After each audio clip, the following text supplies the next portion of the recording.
ప్రాణాల్ని రిస్క్ చేసే stunt masters యొక్క లైఫ్ కెరియర్ అనేది ఎప్పటికప్పుడు ఫైట్ లానే ఉంటుంది రియల్ లైఫ్లో అవును కదా. పర్సనల్ లైఫ్లో ఫ్యామిలీతో మిస్సెస్తో ఫైటింగ్స్ అనేవి తక్కువ ఉంటే కానీ ఈ జాబ్ కెరియర్లో మాత్రం ఫైటింగ్ అనేది చాలా ప్రాణాలతో కూడా ఫైట్ చేస్తూ ఉండాలి. అంత రిస్కీ ఉన్నటువంటి జాబ్ ఇది.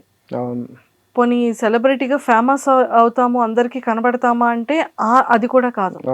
ఒక ఒక ఇష్టమైనటువంటి ఒక వృత్తి. ఇలాంటి వాళ్ళకి రెమ్యునరేషన్ ఎలా ఉంటుంది సార్? అది రిస్క్ అయినా కూడా, అంటే అది రిస్క్ అని మనకు తెలుసు, కానీ ఎవరికి ఎంత ఇవ్వాలి ఏం చేయాలి అనేదే ఉంటుందమ్మా. అది ఏదో రిస్క్ చేసాడు వాడికి ఎక్కువ ఉండాలి, ఇది ఏం చేయట్లేదు తక్కువ ఉండాలి అనేది ఏమి ఉండదు. వాడి పని అంతే. పాములు ఆడిచ్చినాడు పాములు ఆడేస్తాడు.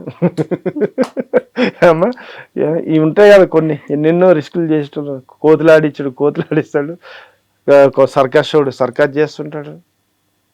ఎవరిది వాళ్ళని